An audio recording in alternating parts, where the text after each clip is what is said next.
Sorry, I was buffering.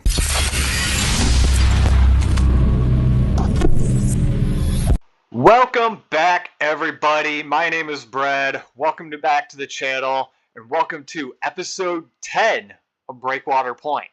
We're getting kind of down to it. I don't think it's going to be too many more episodes before we're all said and done. But before we get to that, real quick, let's just talk briefly about the last episode again. We looked at the finalization of Luska and Riptide and Skybreaker and that whole area. And then we took a look at this newer area with the B&M Wing Coaster Razorwing and all of its glorious custom supporting and theming. And the area itself turned out really good. I'm glad that I reined myself back in, like I was saying, and went back to building smaller scale. And I think it really goes to prove that you just need to know your boundaries a little bit. But yeah, the area turned out good. I'm really, really digging it. And it's time to move on to the next area. With that being said, let's take a look at what I've got going today. Damn, she's a beaut, isn't she? So before I start talking about the coaster itself, this is like the, oh hell, I don't know, probably 7th or 8th coaster that I built before I finally settled on one that I liked. Originally for this area, I wanted to do like the Intamin prototype wing, like your Sky Rush, but it wasn't working. I was trying to do things like that I had set in my mind that I wanted to do with it, and it just wasn't working out, so I scrapped it. And then I thought, maybe Breakwater Point wanted to set another record and go for the most inversion record. So I was trying to one-up Smiler with the Gerstlauer Infinity, and again, it just wasn't really working out. It was such a tangled mess, and it wasn't flowing. I couldn't get it right, so I scrapped that. And then I just kind of sat around for a little bit and thought, what should I be doing? And I circled back to the original Breakwater Woods that I was working on in Planco 1 and remembered my third coaster in a trilogy that would pair with 2 real-life coasters, if that makes sense. So inspired by Hyperia and Hyperion, I did my own third coaster in that series and built Hyperidigm.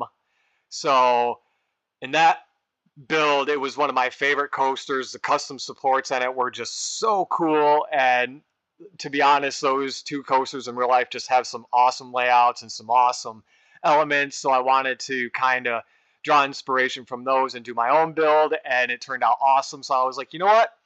Let's have that again. So I did. Now, this isn't the original layout that I built in the first park. I did change things up, but it still has some of the original elements that I did, and this one turned out really good. I'm really happy with it.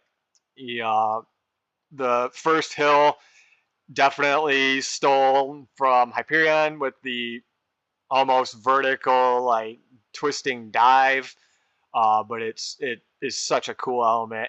And then we go up into almost the Immelman, but it then turns into an inline at the top of the hill, down into a dive, into a true dive loop over the water, a couple big moments of airtime, and then I did do the Hyperion, like, Immelman stall. I don't even know what it's called, but got that thrown in there, and then we just dived out into some whips and turns, just some snappy transitions down into some snappy valley runs, a couple more little wavy air time, and into the brake run.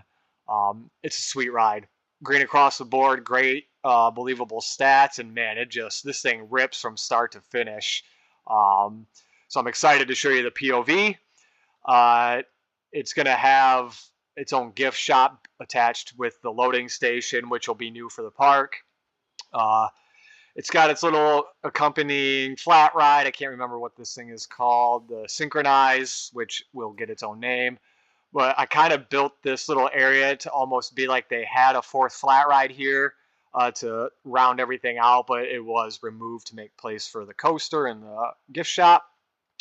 And then we've got the other, it's not the the mecha roller. It's the one that actually pivots and does different maneuvers on facing the water. Have a little bridge over the water. Then we're gonna have this big secondary patio kind of dock type boardwalk thing, but it's gonna have some outside video like arcade games and stuff.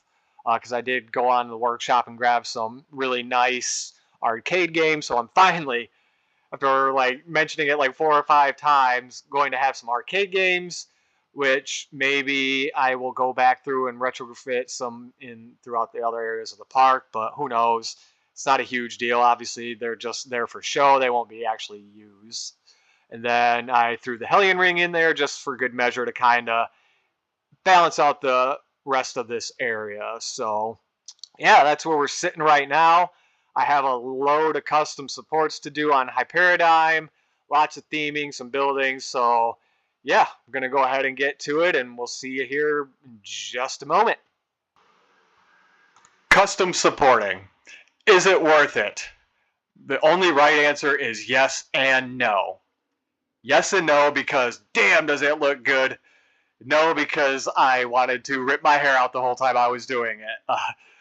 I obviously I got it done, but I really did not think I was going to make it in time. This one kind of got away from me. I was hurrying to get it done, but it's done, and I really dig it. It might not be the most believable looking structures, but honestly, at this point, I just don't even care. They look like they would support it. They look good. So we're going to just say, yes, it's worth it, but no if you want to keep your sanity. So clearly, I did do the custom supporting on the whole ride. So we've got the fancy stuff for the lift hill, this kind of unique structuring for the first inversion element, which the train just spins so perfectly through the support beams. Offers a lot of really close near misses. It even goes underneath itself, really tight fitting through there. Everything clears. I don't know if it's necessarily going to meet safety standards, but it works. No one's going to lose a head or an arm. Then we kind of come over here, and yes, the spacing in between the supports is a bit far, but I think in this kind of area, since it's not really like an earthquake zone or anything, it would be fine. Most of the regular stuff has some normal looking supporting, which works. The stall has kind of a unique layout too. This looks a little bit more structurally sound. It might not be, but I'm not an engineer. I just play video games and I like the way it looks. So we're going to go with it. You can see I finished out the trench with some, I don't even know, some artwork. I don't know. It just felt like it needed a little extra pizzazz. So it's got some low-hanging beams that you zoom under. All the nature work is all said and done. I did try to keep most of the coaster a little bit more breathable because a lot of the rides on here are pretty dense with trees. Obviously through here it's pretty dense, but for the most part there's a lot of breathing space on the coaster.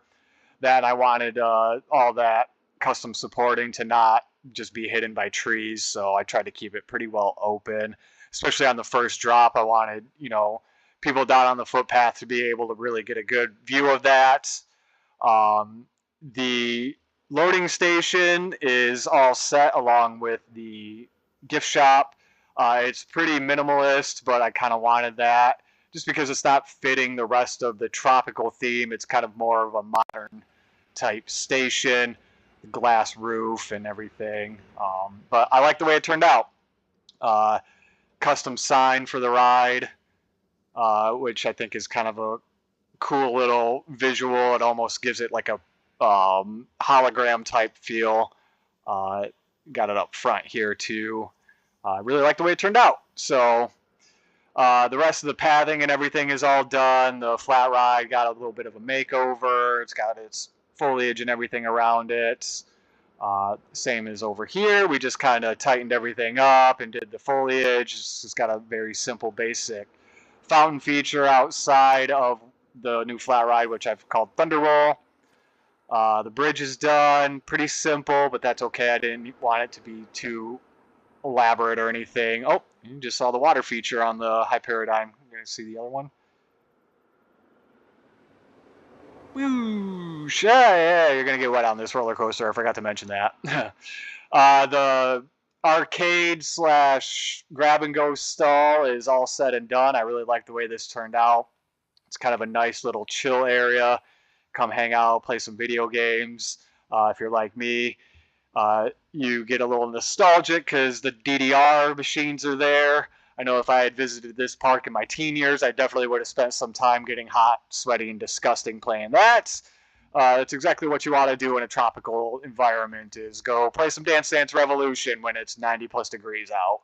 Uh, Sorry to any of the people riding roller coasters behind me when you are riding through my BO fumes. Not really, I wear deodorant. Just kidding.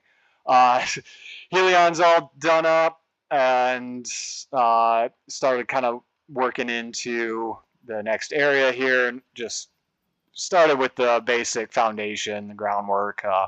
Got this little island with some more totems on it as kind of like a backdrop for photo ops. You can stand here and be like, this was our trip to Breakwater Point here. I guess. I don't know. And I did put the Queen, was it named Queen Splash? Yeah, Queen Splash statues just before the bridge going back into Tsunami Bay.